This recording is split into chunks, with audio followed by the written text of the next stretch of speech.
à tous, alors on se retrouve pour la deuxième vidéo consacrée aux abris.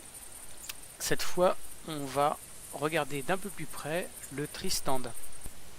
Alors le tree stand c'est comme le ground, dans l'inventaire il prend 5 slots, ce qui vous permet d'utiliser cet abri et de transporter en plus 3 armes, donc 2 dans les slots 1 et 2 et une troisième, ici le fusil à pompe, dans votre inventaire. Alors, pour vous montrer un petit peu l'utilité du tree stand, je vous propose une petite chasse au dindon. Donc, on vient d'en repérer un ici. Alors, je calcule comme je vous l'ai fait, hein, la distance à laquelle il se trouve, puisque comme je vous l'ai déjà dit, la distance minimale pour installer un abri sans faire fuir les animaux de la zone, c'est 100 mètres. Donc là, on est à 134 mètres, c'est un petit peu léger, alors on ne va pas se prendre de risque, on va se reculer un peu. Là je peux marcher, hein, à cette distance là le dindon ne m'entendra pas si je marche, évidemment si je cours il m'entendra, mais si je ne marche il ne m'entendra pas. Donc cet arbre ici est très sympa, donc on va aller se placer ici. Pourquoi l'arbre est sympa? Parce que si vous regardez, les branches qui sont situées de part et d'autre du tronc et donc ne gêneront pas la visibilité dans la direction vers laquelle se trouve le dindon, c'est-à-dire par là. Donc le tronc est assez large, qui montre que vous pouvez y placer un abri. Donc pour placer l'abri, bon, c'est très simple, là, on s'approche, on sélectionne l'abri, et quand vous vous approchez, vous allez voir que l'empreinte de l'abri se monte sur le tronc et vous le mettez à l'endroit où vous le souhaitez. Donc là, on est parfait au niveau de la position. Encore une fois, on est à plus de 100 mètres, donc le dindon ne nous a pas entendu, et puis on monte de la même façon qu'on rentre dans un abri au sol. Donc le dindon n'a pas fui, hein, comme le montre le son qu'on entend. Donc toujours pas, bah non, c'est à nouveau. Ce qui n'est pas très étonnant, hein, puisque les dindons sont souvent en groupe, ils sont même très rarement tout seuls. Donc bah pareil, vous avez sa direction, vous voyez qu'il est plus proche et pourtant il n'a pas été effrayé par le montage de l'abri, donc c'est plutôt une bonne nouvelle. Là, je vais les appeler, parce que je ne l'ai pas encore fait, donc je prends mon colleur et je fais environ 6 ou 7 impulsions.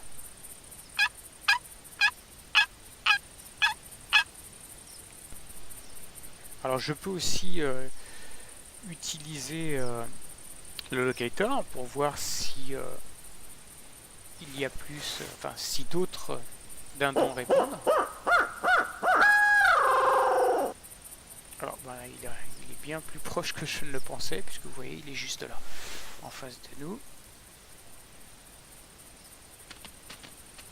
Donc là il est à 27 mètres, et vous voyez que j'ai beau être en contrebas, puisque je suis à peine à la limite de la tente, il ne me voit pas. Et il ne va pas me voir du tout en fait, hein. Donc là je vais prendre le recurve bow, on va le laisser approcher. Et puis vous allez voir que bien qu'on soit assez bas, le fait qu'on soit dans une position surélevée dans l'arbre, il ne nous voit pas. Alors que comme vous le savez, le dindon est un des animaux les plus prudents. Alors, tu vas pas aller très loin toi. Voilà. Donc il est tombé, vous voyez que il était à une distance, quand je l'ai shooté, de 13 mètres. Et pourtant il m'a pas repéré. Donc là on va laisser approcher le nouveau, vous voyez, on le voit là-bas.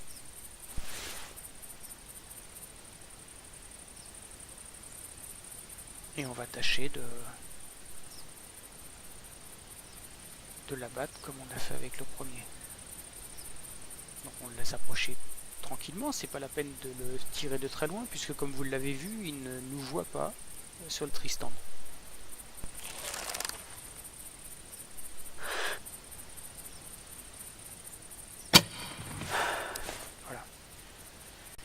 Voilà, je pense que cette petite séquence vous aura montré l'utilité du tree stand. Alors il faut quand même parler de sa limitation. Du fait de son positionnement contre le tronc, vous n'avez pas de vision à 360 degrés. On ne voit pas ce qui se passe derrière.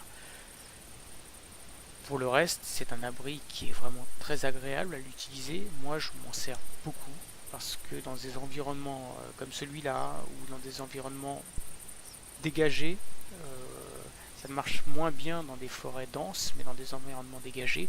Ça vous offre une position en hauteur immédiate. Et encore une fois, comme vous l'avez vu avec le dindon, une protection contre la visibilité des animaux, y compris une protection olfactive très élevée. Là, ils n'avaient absolument aucune chance. Ils sont arrivés à 13 mètres sans même se rendre compte que j'étais placé à quelques mètres au-dessus d'eux. Et encore une fois, comme vous le voyez, j'étais à peine plus haut que la tente. Le simple fait d'avoir placé le Tristan sur un arbre est considéré par l'IA en fait comme une position en hauteur et donc vous protège aussi bien d'un point de vue visuel que d'un point de vue olfactif. Voilà, et bien écoutez, j'espère que ces petits conseils vous seront utiles. N'hésitez pas à me poser des questions si vous souhaitez en savoir un petit peu plus ou si vous souhaitez des vidéos sur un autre sujet qui vous pose quelques difficultés. En attendant, je vous dis tout de suite pour la troisième partie de la vidéo. A bientôt, ciao.